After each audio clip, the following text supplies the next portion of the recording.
Hello student, स्वागत है आप सभी का आज के क्लास में। पिछले क्लास में हम लोग किसी यूनिफॉर्मली डिस्ट्रीब्यूटेड चार्ज जो स्फीयर पर डिस्ट्रीब्यूटेड था उसके कारण इलेक्ट्रिक फील्ड का स्टडी किए थे। आज के क्लास में हम लोग किसी लीनियर चार्ज डिस्ट्रीब्यूशन के कारण इलेक्ट्रिक फील्ड निकालने का कोशिश करेंगे। तो आइए शुरू करते हैं आज का class. Electric field due to a linear charge distribution.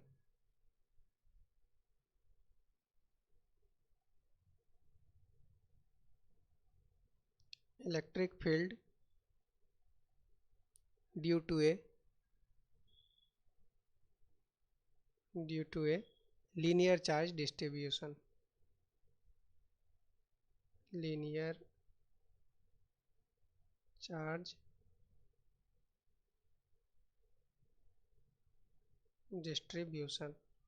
तो पिछले क्लास में जो हमारा चार्ज डिस्ट्रीब्यूशन था वो स्फेरिकल था, और आज जो हम लोग निकालेंगे ये हमारा क्या है, लीनियर है, यानी कि ये लाइन चार्ज डिस्ट्रीब्यूशन है। अब मान के चलिए हमारे पास एक इस तरह का चार्ज डिस्ट्रीब्यूशन है जो एक लाइन के शेप में, एक लीनियर चार्ज डिस्ट्रीब्यूशन है, और इसके कारण हम लोगों को इलेक्ट्रिक फील्ड निकालना है। ये इस तरह का लीनियर चार्ज डिस्ट्रीब्यूशन है,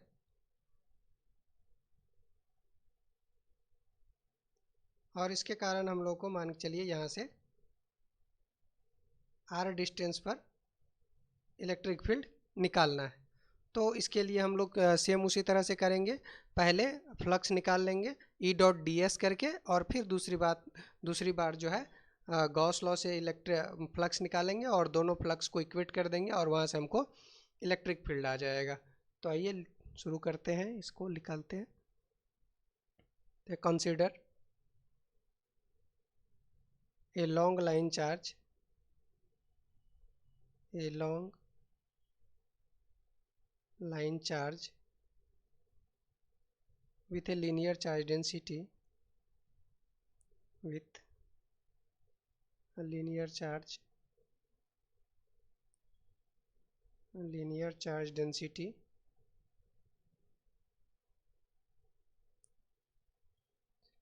लेमडा। अब जो इसका जो चार्ज डेंसिटी है वो लेमडा है, तो ये लीनियर चार्ज डेंसिटी लेमडा हमको पता है, और इसके कारण हम लोगों को अब इलेक्ट्रिक फील्ड निकालना है। तो इसके लिए हम लोग सबसे पहले क्या करेंगे, एक गॉसियन सरफेस ड्रॉ करेंगे। जो यहाँ पर मान चलिए हमारा पॉइंट P है, इस पॉइंट P पर हम लोग को इलेक्ट्रिक फील्ड निकालना है। तो इस पॉइंट P से हम लोग क्या करेंगे, एक गॉसियन सरफेस ड्रॉ करेंगे। तो गॉसियन सरफेस ड्रॉ करेंगे, तो इससे पहले जब स्फेयर था तो हमारा गॉसियन सरफेस स्फेरिकल हो रहा था, और जो लाइन चार्ज है इसके लिए हमारा जो ये गॉसियन सरफेस हो जाएगा वो सिलिंड्रिकल हो जाएगा। तो इस तरह से हमारा ये गॉसियन सरफेस होगा, ये इस तरह का गॉसियन सरफेस होगा। और अब देखिए इस गॉसियन सरफेस पे हम क्या करेंगे, हर सरफेस पे अगर हमको फ्लक्स निकालना है तो इसका हम क्या करेंगे, स्मॉल पार्ट पे इलेक्ट्रिक फील्ड और जो एरिया वेक्टर है इस दोनों का डॉट प्रोडक्ट करेंगे और उसका इंटीग्रेशन करेंगे। तो हमको हर जो छोटे छोटे जो सारा पॉइंट है उस सारे पॉइंट पे इलेक्ट्रिक फील्ड का डायरेक्शन और उसके एरिया वेक्टर का डायरेक्शन, उस दोनों को निकालना पड़ेगा, तभी हम ई डॉट डी एस कर पाएंगे। तो चलिए इस जो ये कर्व पार्ट है, ये जो कर्व है सिलेंडर है, तो ये जो कर्व वाला पार्ट है इस पर हम लोग कोई पॉइंट लेते हैं। देखिए अब इलेक्ट्रिक फील्ड लीनियर चार्ज है, तो इसके कारण जो इलेक्ट्रिक फील्ड का डायरेक्शन रहेगा वो हमेशा अगर पॉजिटिव चार्ज है तो अवे फ्रॉम द लाइन होगा। इस तरह से ये इलेक्ट्रिक फील्ड का डायरेक्शन होगा, इस तरह से इलेक्ट्रिक फील्ड का डायरेक्शन होगा।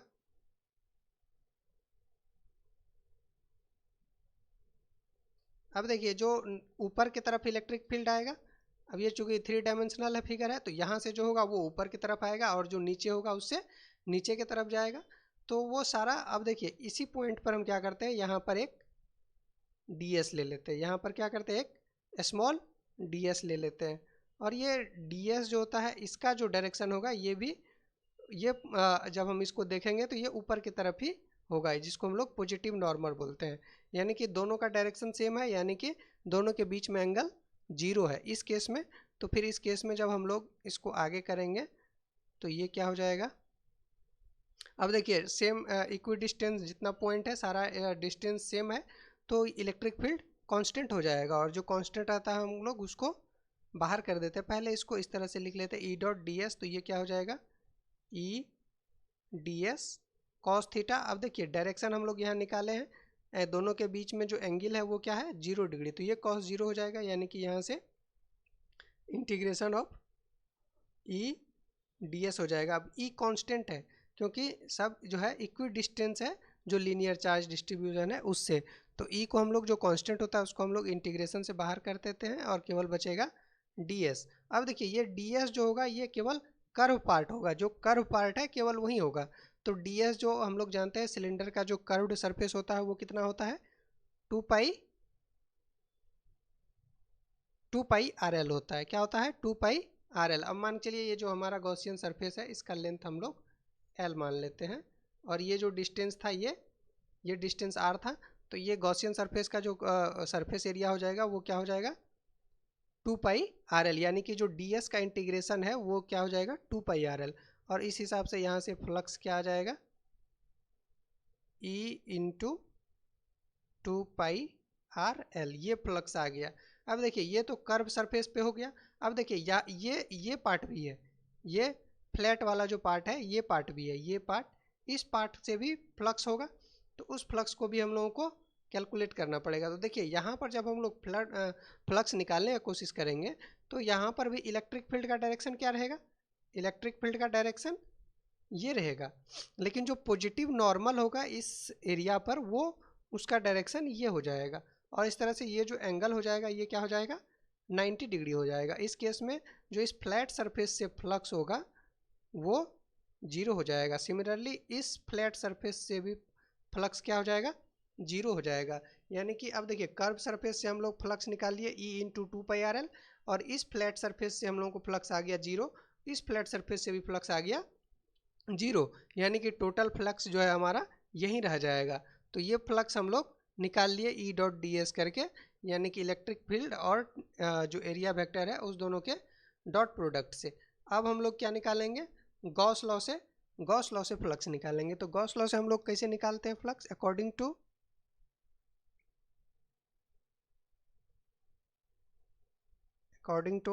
गॉस लॉ,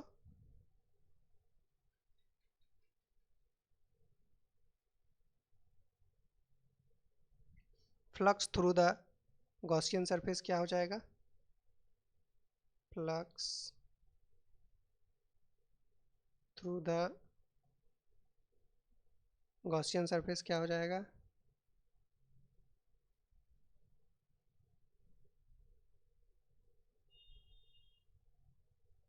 तो गॉसियन सरफेस से फ्लक्स क्या हो जाएगा, इसको हम लोग जब निकालते हैं तो हम लोग पहले ही जान रहे हैं क्या होता है क्यू फाई इक्वल टू होता है Q enclosed by epsilon naught. तो ये हमारा जो गॉसियन सरफेस है इसके थ्रू जो हमारा चार्ज इनक्लोज्ड है अगर वो हम निकालने का कोशिश करेंगे तो क्यू इनक्लोज्ड इक्वल टू क्या हो जाएगा linear charge density, linear charge density into length enclosed, length enclosed. तो देखिए इसका लीनियर चार्ज डेंसिटी हम लोगों को लेमडा दिया हुआ है, लीनियर चार्ज डेंसिटी यानी कि चार्ज पर यूनिट लेंथ, तो लीनियर चार्ज डेंसिटी हम लोगों को लेमडा पता है, और लेंथ जो है वो कितना लेंथ इनक्लोज्ड है वो लेंथ है एल, तो इसको हम लोग एल से गुना कर देंगे, यानी कि चार्ज इनक्लोज्ड क्या हो जाएगा लेमडा इंटू एल। तो अब देखिए चार्ज इनक्लोज्ड के जगह हम लोग क्या लिख देंगे lambda into L divided by epsilon not. अब देखिए यहाँ पर फ्लक्स आया था ई इंटू 2 पाई आर एल, और यहाँ पर फ्लक्स आ रहा है lambda L by epsilon not. अब इस दोनों को जब हम लोग इक्वेट करेंगे चूँकि सेम फ्लक्स है तो इन दोनों को जब हम इक्वेट करेंगे तो ये क्या हो जाएगा E into 2 pi r L equal to क्या हो जाएगा lambda L by epsilon naught. तो अब देखिए एल से एल कैंसिल हो जाएगा, तो E इक्वल टू यहाँ से हमारा इलेक्ट्रिक फील्ड निकल जाएगा, इलेक्ट्रिक फील्ड इक्वल टू हो जाएगा lambda by 2 pi epsilon naught r, यानी कि किसी भी लीनियर चार्ज डिस्ट्रीब्यूशन के कारण अगर हम लोगों को इलेक्ट्रिक फील्ड निकालना रहेगा तो इसका फॉर्मूला हो जाएगा lambda by 2 pi epsilon naught r. तो ये फॉर्मूला है और इससे इस पे बेस्ड एक क्वेश्चन है, तो क्वेश्चन हम लिखा देते हैं और इस क्वेश्चन को पहले कोशिश करिए सॉल्व करने का। नेक्स्ट क्लास में हम इस क्वेश्चन को सॉल्व करेंगे, तो क्वेश्चन नोट कर लीजिए। क्वेश्चन है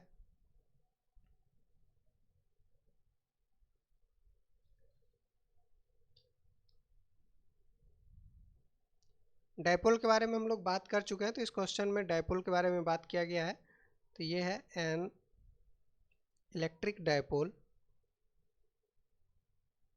an electric dipole consist of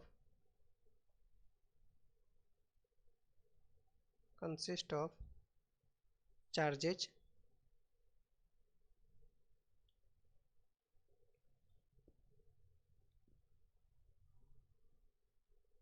plus minus 2 into 10 to the power minus 8 coulomb separated by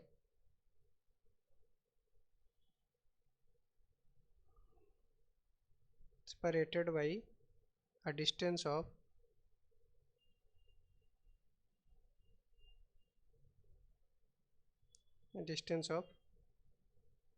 2 into 10 to the power minus 3 meter. It is placed near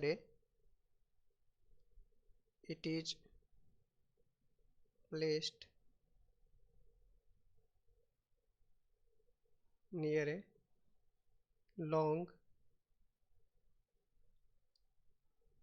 line charge of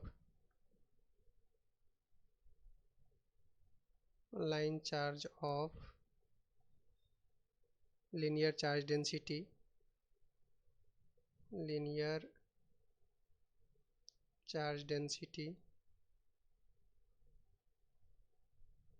4 into 10 to the power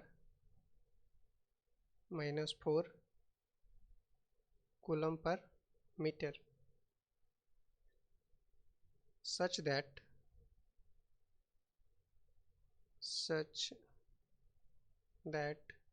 the negative charge